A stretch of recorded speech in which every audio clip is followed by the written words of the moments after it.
Waouh, waouh, waouh! Qu'est-ce qui s'est passé? Qu'est-ce qu'on a vécu? Alors là, je pense que personne ne pensait qu'on allait autant trembler, mais surtout, qu'est-ce qui s'est passé? Parce que la vérité, c'est que, en fait, je pense que on avait à peu près tous la même lecture sur ce match-là, on va pas se mentir.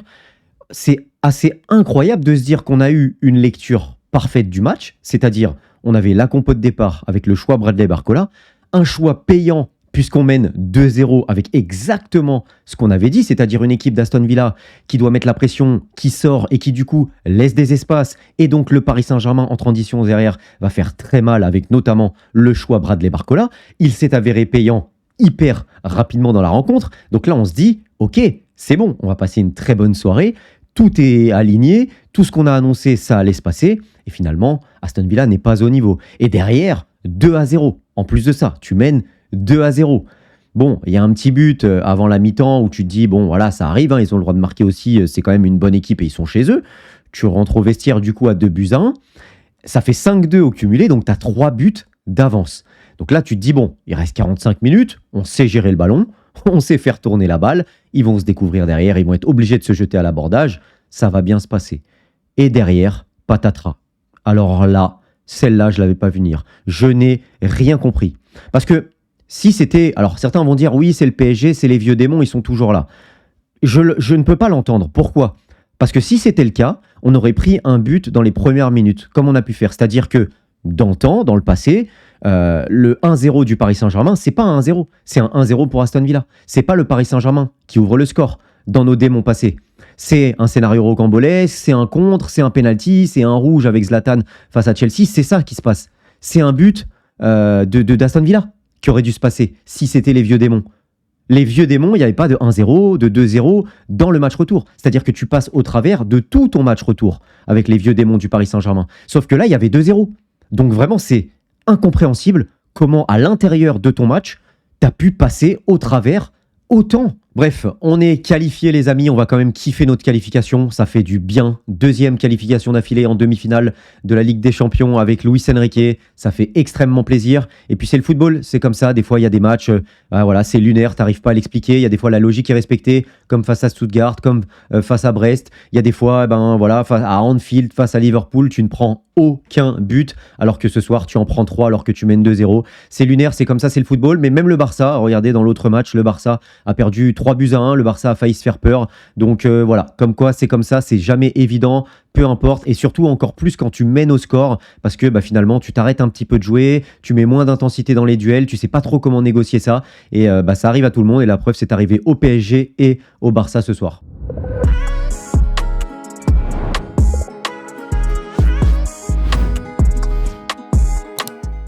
Allez, il y a plein de choses à dire, on va débriefer tout ça ensemble, mais juste avant, une petite chose, j'en parle jamais sur la chaîne, mais si vous voulez soutenir, il y a le petit bouton comme je vous ai mis sur le screen, regardez tout en haut avec la petite flèche rouge, le petit bouton rejoindre, c'est YouTube qui a mis ça en place si vous voulez soutenir les youtubeurs, c'est une petite souscription mensuelle, et comme vous pouvez voir juste en dessous, il y a 3 petits forfaits, 2,99, 4,99, 9,99, voilà, ça soutient tous les mois du coup le youtubeur que vous voulez, si vous le voulez évidemment, et pour ça vous avez des petits badges, vous pouvez voir les petits badges PSG à côté de votre pseudo dans les commentaires et dans les lives. Voilà, n'hésitez pas si vous voulez me soutenir, ça fait plaisir. Merci à ceux qui le feront. Et j'ai envie de vous dire, ce match, on aurait pu le deviner qu'il allait être totalement à l'envers, parce qu'il y a eu une petite indication quand même sur l'avant-match, souvenez-vous, l'hymne de la Ligue Europa. Non mais alors celle-là, on me l'avait jamais faite. Hein. En 30 ans d'existence, 20 ans que je regarde la Ligue des Champions, je n'ai jamais entendu l'hymne de la Ligue Europa pendant la Ligue des Champions. Alors celle-là, ils ont fait fort. Les mecs, ils ont tellement pas l'habitude d'être là qu'ils nous ont foutu la musique de la Ligue. Alors mais qu'est-ce qu'ils ont foutu? Comment c'est possible qu'en 2025, avec tous les moyens que tu as, tout le staff, toutes les équipes, comment c'est possible que tu envoies la musique de la Ligue Europa? Alors celle-là, vraiment, je ne l'avais pas vu venir. Bref, ce match retour, effectivement, s'il y a un mot, c'est lunaire ou alors peut-être incompréhensible. Ouais, incompréhensible, je pense que c'est pas mal. Parce que je n'ai absolument pas compris comment c'est possible d'en arriver là, en fait. Comment on a fait pour perdre le fil pendant le match? Parce que tu me dis, du match aller au match retour, ok. Voilà, c'est-à-dire que dès le début de la rencontre, Aston Villa marque, tu te mets dedans, etc. C'est le match retour, d'accord. Mais là, tu as climatisé tout le stade. C'est-à-dire que dès les premières minutes, tu subis une ou deux occasions, même pas, hein, c'est des petites occasions, corner et tout, pas grand-chose. Tu climatises le stade avant la fin du premier quart d'heure, hein, si je dis pas de bêtises. Tu climatises le stade à la 20e, on n'entend plus personne, lumière éteinte, tout le monde quitte le stade, on n'entend même pas les supporters d'Aston Villa, on n'entendait que les Parisiens, tu avais l'impression qu'on était au Parc des Princes, donc c'est lunaire. Comment c'est possible que tu mènes 5 buts à 1, que tu aies climatisé les Villans, qu'on n'entende plus le stade et que tu te retrouves à un arrêt de Donnarumma sur Asensio. À un arrêt près de Donnarumma sur Asensio. Oui, parce que, et je vais commencer par ça les gars, on va revenir sur le match après, je vais parler de Donnarumma direct, je ne vais même pas attendre les notes. Parce que ce soir les gars, ce soir, bravo Donnarumma, je ne sais pas si je peux dire mea culpa Donnarumma, parce que c'est ce qu'on voulait et c'est ce qu'on demandait à Donnarumma, des matchs comme ça en Ligue des Champions. Et ça prouve encore une fois que sans un grand gardien, tu vas nulle part en Ligue des Champions. Parce que ce soir, Donnarumma, il te qualifie. Il te qualifie à Anfield et il te qualifie ce soir. Et sans un grand Donnarumma, si on avait le Donnarumma qu'on peut avoir habituellement, qui se trouve sur une sortie ou qui n'est pas capable, qui a la main molle ou quoi que ce soit, comme sur cette frappe exceptionnelle de Rashford qu'il arrive à sortir, et ce duel sur Marco Asensio qui est incroyable, sans un grand Donnarumma, tu es éliminé ce soir. Donc je préfère commencer par ça direct. Merci Donnarumma, parce que tu as été immense ce soir. Et avec un Donnarumma comme ça, oui, je le dis oui, bien sûr qu'on peut aller loin dans une Ligue des Champions. Oui, il mérite sa prolongation. Il n'y a que comme ça. Souvenez-vous, quand on a souffert, parce que c'est pas la première fois qu'on se qualifie en ayant souffert, pas uniquement cette saison, on peut revenir dans le passé.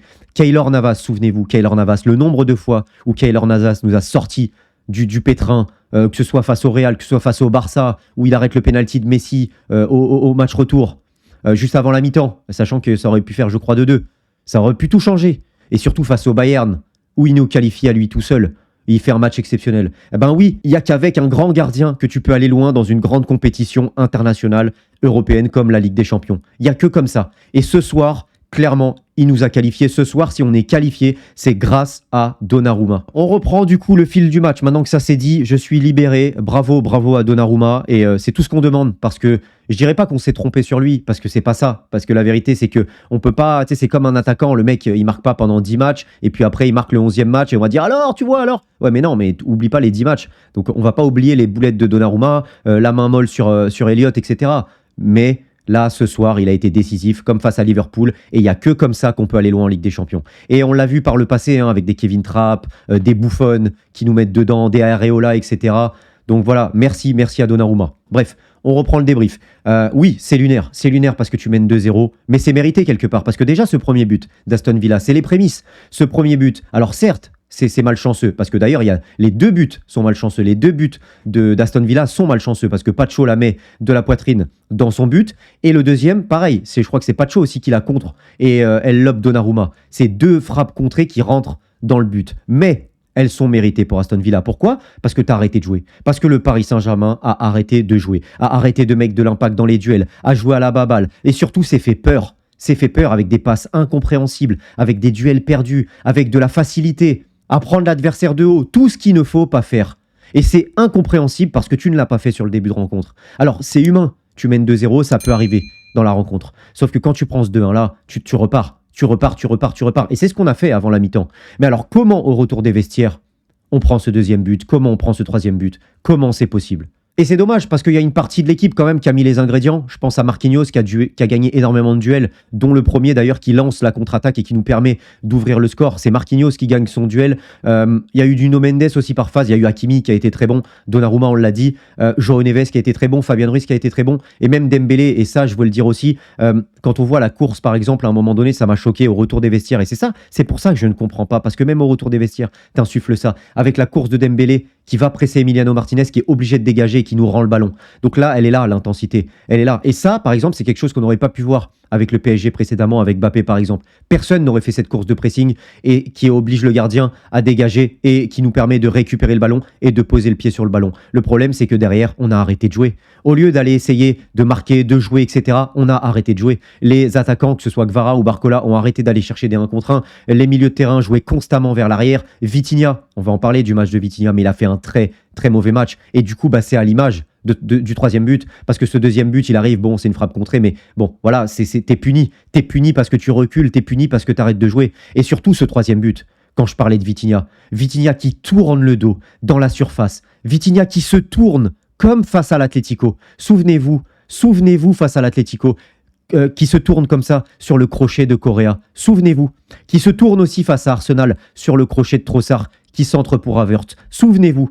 Les vieux démons de Vitinha, encore une fois ce soir, qui se tourne et qui permet à, je crois, Rodgers de centrer pour Konsa qui marque le 3-2. Et Vitinha, c'est à l'image de son match ce soir. Alors oui, il a été papa récemment. Oui, peut-être il n'était pas en condition de jouer ce match-là. Mais on l'a dit en avant-match. Vitinha, sur ce genre de match, il est encore plus important que d'habitude. Parce que c'est lui qui dicte le tempo. C'est lui le métronome. C'est lui qui doit montrer aussi l'exemple parce que c'est un des leaders, mine de rien, de cette équipe. Et si tu joues facile, si tu mets pas les ingrédients, si tu te bats pas, si tu joues constamment vers l'arrière, si tu joues avec la peur, et qu'en plus de ça, tu te tournes sur les duels et que tu salis pas ton short, il est où le modèle que tu montres, l'exemple que tu montres? Bah là, il nous a clairement mis dedans. Il nous a clairement mis dedans. Parce que je suis désolé, les deux à côté, Neves ou Ruiz, ont été très bons. Donc ouais, c'est incompréhensible. Vraiment, c'est incompréhensible comment tu as pu perdre le fil du match alors que tu mènes 2-0 dans le match. Parce qu'encore une fois, je le dis, si au match retour, tu prends la pression, tu prends ce premier but, et c'est ce qui serait arrivé avec le PSG habituel et les vieux démons.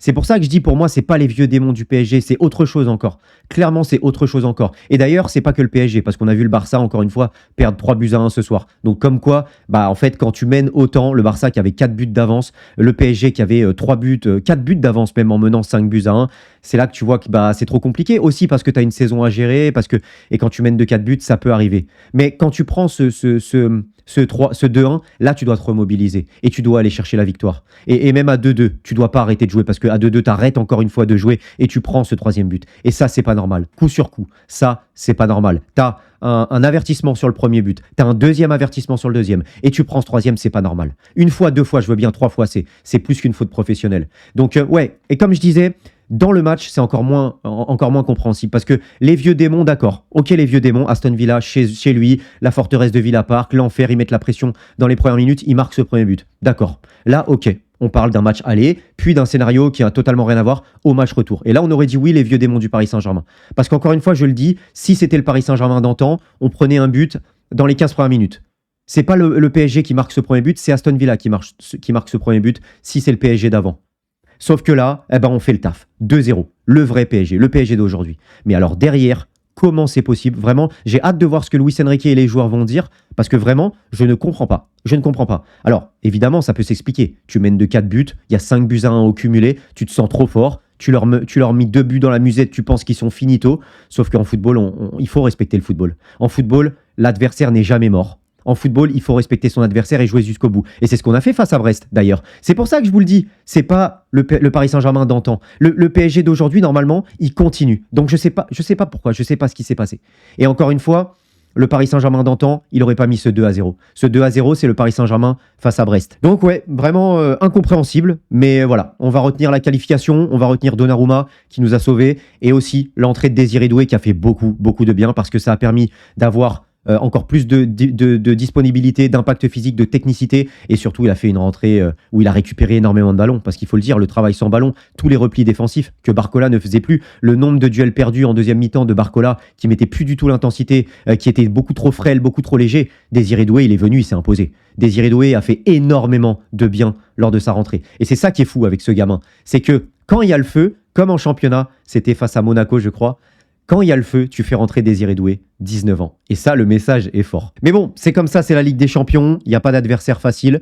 L'analyse, pour moi, elle était bonne. Clairement, quand on voit le 2-0, c'est lunaire ce qu'on a fait derrière. C'est incompréhensible. On a profité des espaces, on leur a fait mal, on les a éteints, on a climatisé le stade, on mène 2-0. C'est juste pas normal. Derrière, c'est juste pas normal. T'es puni une fois, t'es puni 2 fois. C'est pas normal d'être puni autant et d'être puni 3 fois. Et de te risquer ils ont failli revenir à égalité, j'en perds mes mots, sur ce duel de Marco Asensio. Heureusement que Donnarumma est là, sur Rashford, sur Asensio, et plusieurs fois encore. Heureusement. Pacho aussi qui a sauvé la baraque à plusieurs reprises et qui sauve juste devant sa ligne à la dernière minute. Après, pour moi, c'est mérité pour Pacho parce qu'il y a quand même 2 CSC, plus ou moins, c'est lui qui les contre les 2 fois. Et c'est vraiment pas de chance. Donc c'est lui, vraiment c'est un symbole. Il mérite de venir contrer ce ballon à la fin et d'éviter ce but.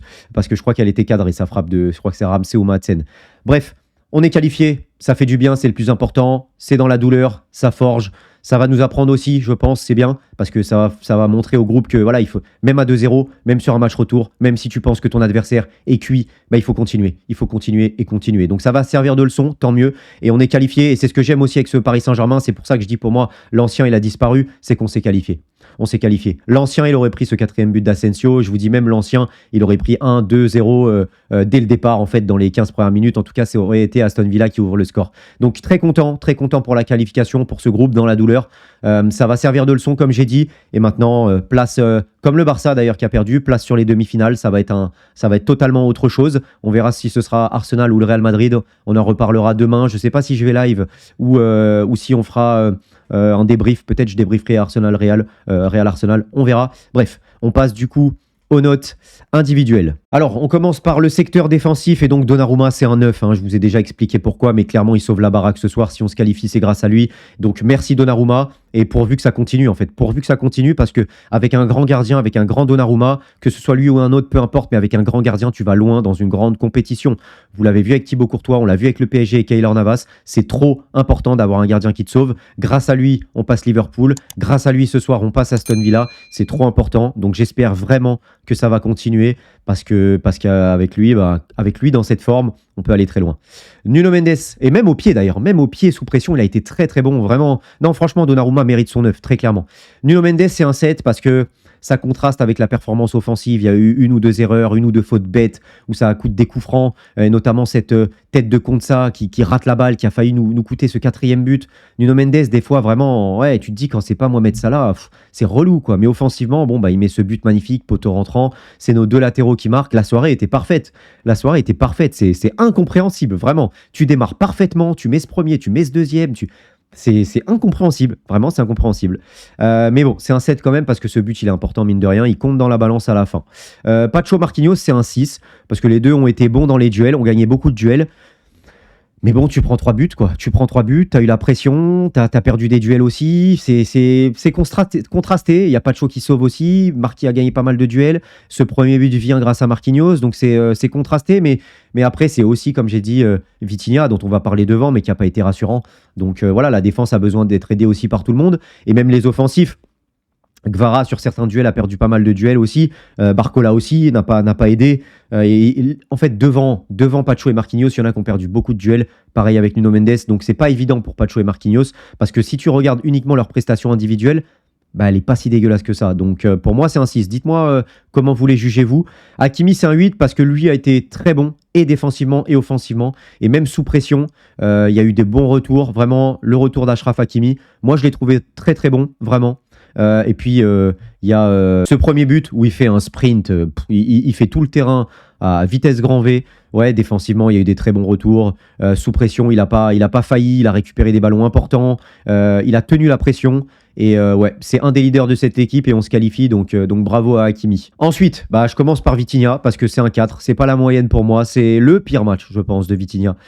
Clairement, sous le maillot parisien. Et le problème, c'est que c'est notre numéro 6, en fait. Et c'est aussi pour ça qu'on en est là dans ce scénario finalement et dans ce score. C'est parce que c'est notre numéro 6, il est censé donner le tempo, il est censé donner l'allant en fait d'aller attaquer, il est censé calmer le rythme quand il faut et pas le calmer H24 et il est censé aussi sécuriser entre guillemets défensivement et là il a été mais catastrophique dans tous les duels. Catastrophique dans tous les duels. Il a perdu je ne sais combien de duels, il a perdu des ballons qu'il perdait pas habituellement et puis ce but en fait, ce but où il se tourne, c'est pas possible. C'est pas possible. Même un petit de 12 ans, il aurait pris une soufflante par son entraîneur. C'est pas possible de se tourner comme ça face à un ailier lancé dans ta surface. Mais c'est pas possible. Mais vraiment, j'hallucine. J'hallucine. Bref, et c'est dommage, parce qu'autour, ils ont fait un bon match. Ruiz, Neves ont fait un très bon match, ont eu un gros abattage, ont récupéré beaucoup de ballons. Et même offensivement, Ruiz a été très bon. Vraiment, j'aurais limite pu lui mettre 8 parce que Ruiz a fait un très bon match. Défensivement, il a été très bon. Positionnement, à chaque fois, toujours bien placé.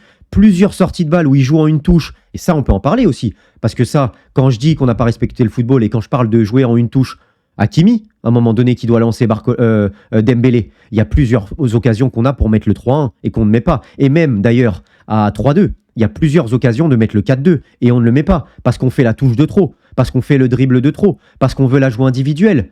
Coucou Ousmane Dembélé. Sur une des dernières actions, au lieu de donner à Désiré Doué qui part, monsieur veut faire son dribble et frapper. Et ça, cette mentalité, elle n'est pas bonne. Gvara, ça a été la même chose, on va en parler. Mais tiens, on peut en parler tout de suite. Mais Gvara, c'est pas possible. Gvara, on l'adore, on l'aime beaucoup. Mais là offensivement, c'était pas possible. Moins à l'aise sur son côté droit, on le sait. Mais la partition, elle est pas possible. Le nombre de duels perdus, aucun dribble n'est passé. Alors oui, il y a eu des efforts défensifs, heureusement.